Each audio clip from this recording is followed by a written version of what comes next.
Hi guys, welcome into episode 56 of Off the Rails, your sort of fortnightly video game podcast with me, the offrailgamer.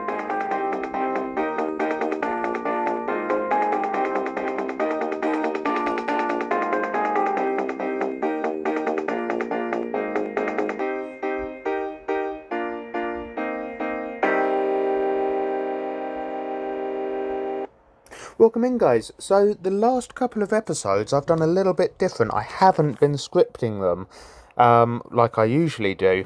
I think you've probably noticed. I don't know if it's made a massive difference in quality to the podcast. Is it more free-flowing? Is it a bit stilted at times? I don't know. Let me know. I'm doing a bit of a hybrid today. So the first half of the episode I do not have scripted. The main part of the show I have scripted only because I'm doing a countdown list. But we'll get to that a little bit later.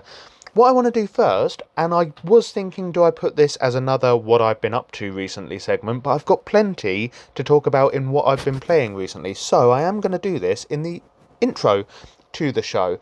And that is, I want to talk about a little trip that I went on nearly a couple of weeks ago now. I went up to Birmingham to see Black Sabbath's Back to the Beginning at Villa Park, the last ever time we're going to see Black Sabbath with their original lineup with Ozzy Osbourne.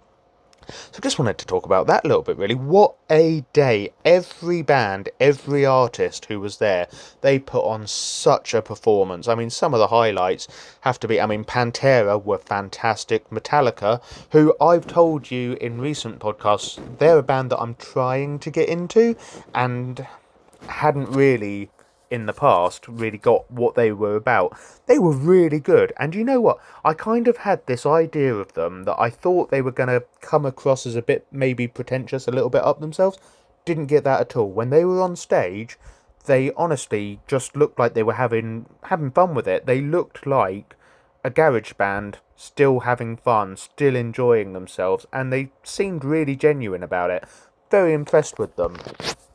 Who else did we have? The day started out with Mastodon. They were really good.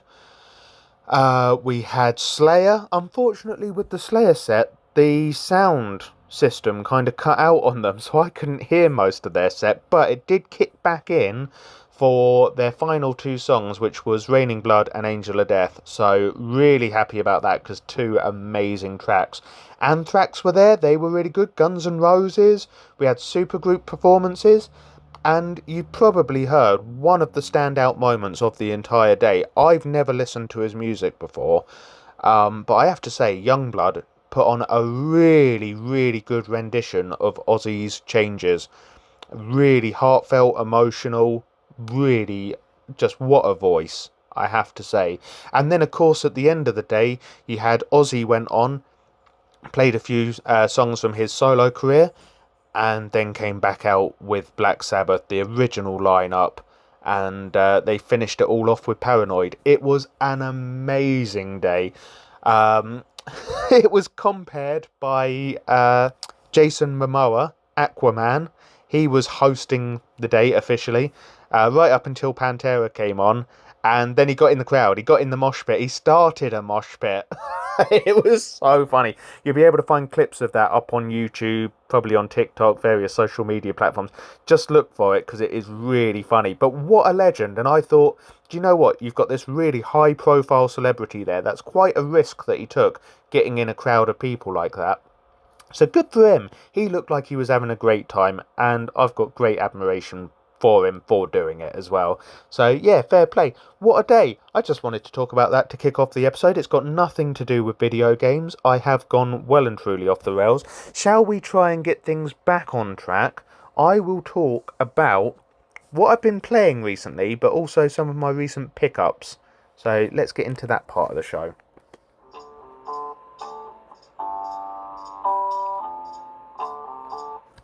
So as you know, I have recently picked up a Nintendo 64 console, and I talked about some of my pickups last time out, and I think I talked about some of them still being in the post. So some of these I have mentioned, but now I've had a chance to play them. I don't think I mentioned last time Wipeout 64. I am a big fan of the Wipeout games. I absolutely love them. If you don't know, this is where you race sort of hover cars. It's very futuristic. They're sort of futuristic one-man spacecraft, and you go around tracks. You get pickups. It's a proper kart racer. You get pickups like missiles. You get waves, which actually affect, or earthquakes, which sort of wave the track and attack people. You've got plasma, which can eliminate people with one hit. Rockets, which are like the missiles, but they're not guided, they're not homing. So you've got to be a bit more accurate with how you use them. Really good. I will say, I do prefer Wipeout on the PlayStation. That's what I grew up playing, so there's going to be an element of nostalgia there. I think the graphics look better on the PlayStation. It handles a little bit better than the N64, but that could just be because I'm not used to the N64 controller. Saying that, I am really thrilled to have it in my collection. I love the Wipeout games, and yeah, it's nice to pick up a different one. I also, staying on racers for a bit, I got Diddy Kong Racing. I've only done a bit of a playtest of it, really. What I found is it is less like Mario Kart. I'll come back to that in a second. It feels a bit more like Crash Team Racing. I can't entirely remember why I felt that way. I think it's got something to do with you drive. It's not like Mario Kart World, exactly, because in Mario Kart World, you race between races. It's an open world game, and when you finish one race course, the next race starts where you're driving across the open world to the next one. It's a tiny bit like that, but it's more like Crash Team Racing, where you've got kind of an overworld that you drive around to then go to courses that you sort of warp into, and then you go around, and then it's, yeah, kart racers are kart racers, aren't they? But yeah, you've got pickups that you can use as weapons against people, things like that. It just felt a bit more like Crash Team Racing to me than it does Mario Kart. It kind of does its own thing a bit more. So that's really good fun. I was really happy to grab that.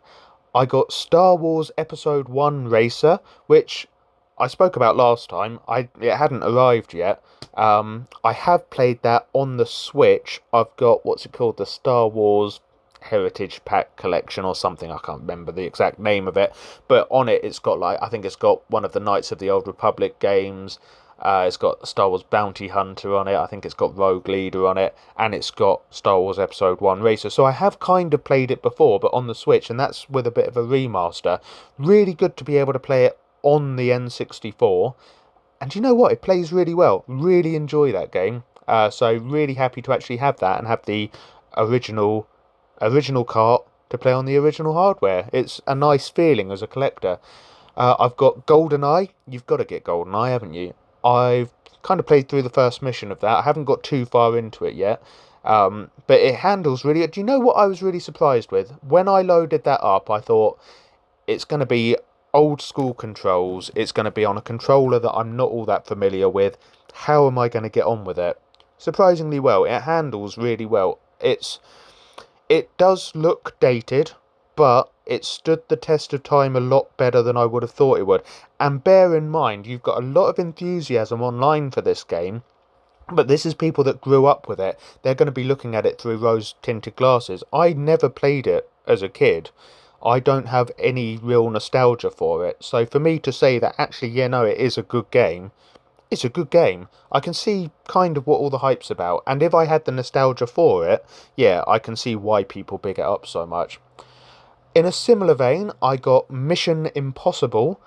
You play... I think you can choose who you play as, actually. I was playing as Ethan. Is it Ethan Hawke? Who I think is Tom Cruise's character in the films.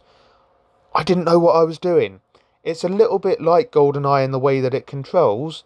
I was able to go around and beat people up, but obviously I was meant to be a bit stealthier than that. I wasn't really sure what I was meant to be doing. I do have just the cartridge, so I don't have the game manual or anything. I might need to look up a bit of a walkthrough or a bit of a guide just to get me started on that, so I can get used to what I'm meant to be doing and then play by myself going forward. But to just get me through the first mission, maybe. I did find it an impossible mission. I got Shadow Man. I've only played a little bit of that so far. It's I don't know how you describe it. It seems like a bit of an action platformer, 3D action platformer. It's good fun. It controls again very nicely. Don't really know what's going on at the moment. I need to give that a proper look. I was sort of skipping the cutscenes and things, if I'm honest. I was just playtesting the cartridge and I wanted to see how it controlled. But it looks quite interesting. I got Super Mario 64. I mean, that is, if you're going to have an N64, you've kind of got to get that and GoldenEye, haven't you? They're the ones that you really have to get, I would say. Got Super Mario 64. I played little bits of this in the past and didn't really. I just never got into it. But that's not for the game not sort of capturing me, as it were. It is more a case of I was just having a bit of a nosy in the past. Now that I've got it in my collection, and I do want to sort of play through these games and give them the time of day, because otherwise what's the point in having them? I think I'm going to really get into that. And the last game that I got for the N64 was Legend of Zelda Ocarina of Time, and this is the one that I think I'm going to play first, because I've been running around the initial sort of village area, and I've been captured by this. This one has really grabbed me. Really enjoying that. Ocarina of Time, I think I'm going to have a lot of fun with. So that's probably going to be the one that I devote my time to first. Correct me if I'm wrong, I think it is the one with the infamous water temple. So we'll see when I get to that point whether it breaks me or not. Dunno. They're not the only games I've been playing though. I've also, on my Legion, downloaded Peak.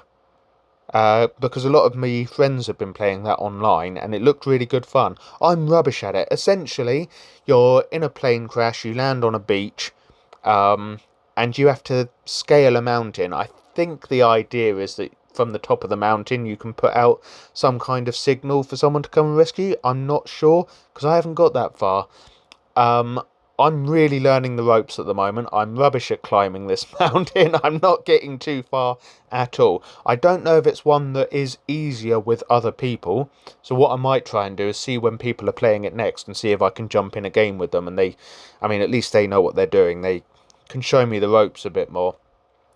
And the other game I've been playing is I got the Red Dead Redemption. I think it's the remake. I'm assuming it's a remake or a remaster. I've been playing that on the Switch. And I'm hunting Bill Williamson at the moment, which you're doing right from the start of the game. I'm still hunting Bill Williamson. It's still early days. I've only been playing the last couple of days, but I love this game and I can't put it down. So although I've got all these N64 games to play, I've kind of been roped back into Red Dead Redemption and I'm having a lot of fun with it. Guys, I'm gonna do... it's only going to be a very short section really. I'm going to play my news sting now, and then I'll catch up with you in just a second.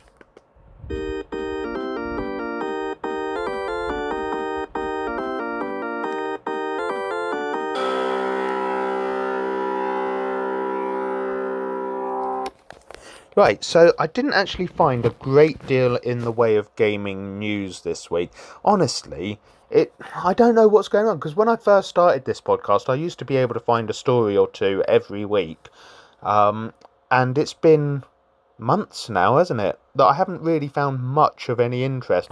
There's a lot of speculation. I just think games journalism, the class of games journalism even, not James journalism. Who's James? The class of games journalism in the last year, I don't know, it seems to have taken a bit of a downturn. There's a lot of speculation and rumour being passed for articles, and I don't find it all that impressive. So my news today, it is not a story, it's not something that I can link to you, but today is the day that we get our hands on Donkey Kong Bonanza. I've got mine on pre-order. Hasn't actually turned up in the post yet, so I can't really tell you anything much about it. I've avoided all spoilers. I haven't watched any trailers for it. I really don't. I know Pauline's in it, which is good because Pauline was who Donkey Kong captured or kidnapped in the original title, isn't it? So it's good that they've been reunited. Can't really tell you a great deal about it, but I can tell you I'm very much looking forward to getting my copy in the post this evening. I will have a bit of a play with it when it does come, and that means that in the next episode I should be able to tell you a little bit about it. I will try to avoid any big spoilers though, because it is a brand new game, so I don't want to ruin it for anyone who's maybe waiting to get their hands on a Switch 2, or it has decided to wait for Donkey Kong to come out before actually playing it, just to get a feel for whether it's any good or not. I'm not going to be giving away spoilers, but hopefully I'll be able to talk a little bit about it.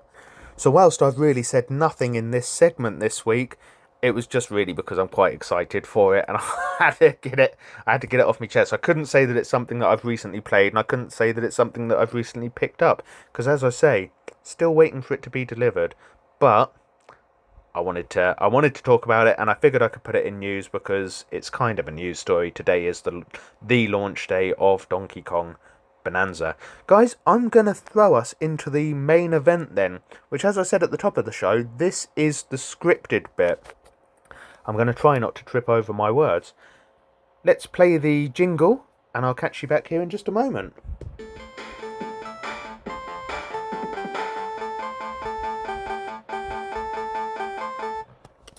Okay, so today we're going to the bathroom.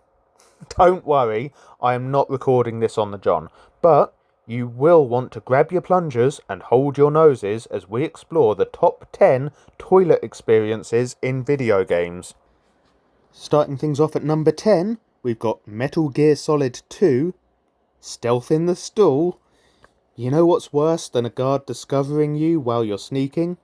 How about being trapped in a bathroom while he's relieving himself? In Metal Gear Solid 2, bathrooms aren't just background dressing. You can hide in stalls, sneak past guards mid-pee, and even knock them out during the act. I hope they don't get any on their shoes. It's bizarre, but perfectly Kojima. It turns out even stealth espionage thrillers can't escape bathroom drama. One of the first scenes in The Big Shell even opens in a lavatory, setting the tone for an experience where everything can be tactical. At number 9, we're looking at Duke Nukem 3D. Healthy bladder, healthy mind. If you're talking video game bathrooms, Duke Nukem 3D kicks down the stall door. This game lets you use the urinals, and even flush toilets, in a time when that kind of interactivity was unheard of. You could literally get your health back by taking a whiz. Adding graffiti-covered walls, grimy tiles, and the classic sound of Duke going, "Ah, much better." And you've got a bathroom that feels disgustingly iconic. Number 8, Silent Hill 2, In the Right Place. The Silent Hill games are some of the most likely to require you to change trousers due to how frightening they are. Good job then that we're talking toilets this week. I don't mean that we're toilets with vocal capabilities. I mean that we're talking about toilets. Oh, but you knew that, didn't you? Don't wind me up. Anyway, let's be honest. Every bathroom in Silent Hill is terrifying, but the opening one in Silent Hill 2 sets the tone perfectly. You start the game staring into a cracked, dirty mirror in a petrol station toilet. The atmosphere? Oppressively silent. The tiles? Stained beyond redemption. It's the kind of place you feel like you could catch tetanus and existential dread. A masterclass in horror ambience through plumbing. Number 7. The Sims series. Okay, hear me out. The bathrooms in The Sims aren't just background detail, they're central to gameplay. Hygiene meters, bladder meters, embarrassed moodlets. This is where virtual life plays out, one porcelain throne at a time. And with mods and build mode, you can design everything from minimalist spa retreats to pink tile nightmares. A bathroom simulator disguised as a life simulator? Kinda genius. Number 6, the Fallout series, but especially 3 and 4. You know the world's gone to hell when a toilet full of radioactive water is somehow still the cleanest thing in a building, and in Fallout 3 you can literally drink from the toilet. I shudder to think what they're putting in Nuka-Cola, that this is a preferable option. especially after a super mutant's just been spotted leaving with a newspaper tucked under its arm. That must have been a big job, and may prove one for the poor cleaner yet also. It's not the only game in the franchise that deserves a mention though. Shout out to Build a Base Workshop Fallout 4, where you can build your own bathroom. No one uses it though, either because synths don't poop, or because it's more squalid than the Lewin train spotting. And may I just say, hats off to you if you get that reference. Number 5, GoldenEye on the N64. Not sure if we're talking GoldenEye so much as Brown Eye given the subject matter, but I couldn't leave N64 GoldenEye off this list given I've recently added the game to my collection, as you'll remember from the top of the show. GoldenEye's facility level really makes an impact as you drop into the bathroom from the vents, like James Bond meets Super Mario. Then all hell breaks loose. You're dual-wielding pistols in a room full of urinals and terrified NPCs. I don't know what MI6 training involves, but apparently toilet infiltration is covered. Number 4, Portal 2. Yes, we have to give an entry to the toilet in the opening sequence from Portal 2. You wake up from cryo-sleep and the first thing you see is a toilet. It adds realism to the game, because what's one of the first things you do when you wake up in the morning? You need to pee, right? And I'm guessing it's no different when you're being woken from cryo too. Also, huge props to Aperture Science for thinking, yeah, we're going to test brain-melting physics puzzles, but also toilets. They still need toilets. And they're so clinical, sterile, gleaming, like something you might find in a swastika. You might even find Elon floating about in the water when you look in the pan. It's certainly where that turd of a human being belongs. Number 3. Animal Crossing New Horizons.